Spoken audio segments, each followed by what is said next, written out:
Hello అండి, ఎలా ఉన్నారు? మనం ఈరోజు సుదీక్ష గురించి తెలుసుకుందాం. డొమినికన్ రిపబ్లిక్లో కొద్ది రోజుల కిందట అదృశ్యమైన భారత సంతతికి చెందిన సుదీక్ష కోనంకి చనిపోయినట్లు ప్రకటించమని ఆమె కుటుంబ సభ్యులు అక్కడి పోలీసులను కోరారు. అమెరికాలోని పిట్స్బర్గ్ విశ్వవిద్యాలయ విద్యార్థి అయిన సుదీక్ష కోనంకి గత 2 వారాల నుంచి కనిపించటం లేదు. అప్పటి నుంచి పోలీసులు సుదీక్ష కోసం గాలింపు చేపట్టారు. డొమినికన్ రిపబ్లిక్లో మార్చి 6న తెల్లవారుజామున 4:50 ప్రాంతంలో ఆమె చివరిసారిగా ఒక హోటల్లో కనిపించారు. అయితే 2 వారాల పాటు వెతికిన సుదీక్ష ఆచూకీ దొరకలేదు. దీంతో ఆమె చనిపోయినట్లు ప్రకటించాలని కుటుంబ సభ్యులు అభ్యర్థించినట్లు డొమినికన్ రిపబ్లిక్ పోలీసులు బీబీసీకి ధృవీకరించారు.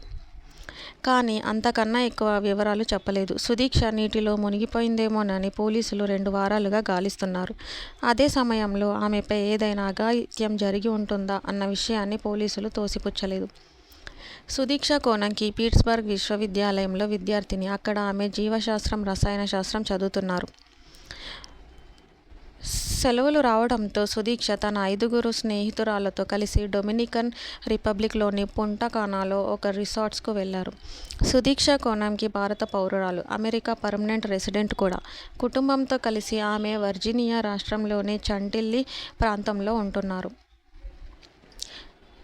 సుదీక్ష మార్చి 6న తెల్లవారుజామున చివరిసారిగా కనిపించారు. ఆమె స్నేహితులతో కలిసి బీచ్ వైపు వెళ్తున్నట్లు నిఘా వీడియోలో కనిపించింది.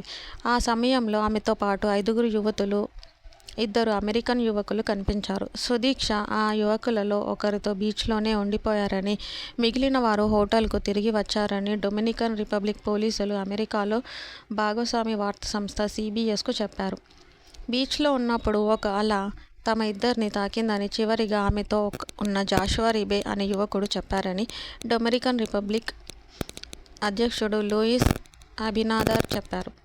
జాషువా రిబే మిన్నెసోటాలోని సెయింట్ క్లౌడ్ స్టేట్ యూనివర్సిటీలో సీనియర్ విద్యార్థి.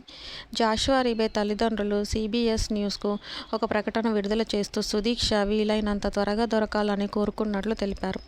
ఇది మా అందరికీ బాధాకరమైన పరిస్థితి. దర్యాప్తు పారదర్శకంగా, సక్రమంగా సాగుతుందని మేము విశ్వసిస్తున్నాం అని వారు చెప్పారు. సుదీక్ష మరణించినట్లు ప్రకటించాలని ఆమె కుటుంబ సభ్యుల నుంచి అభ్యర్థన అందిందని డొమినికన్ రిపబ్లిక్ పోలీసులు చెప్పారు. తప్పిపోయిన విద్యార్థి కోసం చాలా గంటలుగా వెతుకుతున్నట్టుగా అధికారులు తెలిపారు. పోలీసులకు వెతకాల్సిన ప్రాంతాలను విభజించి డ్రోన్ సాయంతో వీడియోలు తీశారు. ఆ ఫుటేజ్ని కమాండ్ సెంటర్కు పంపుతున్నారు.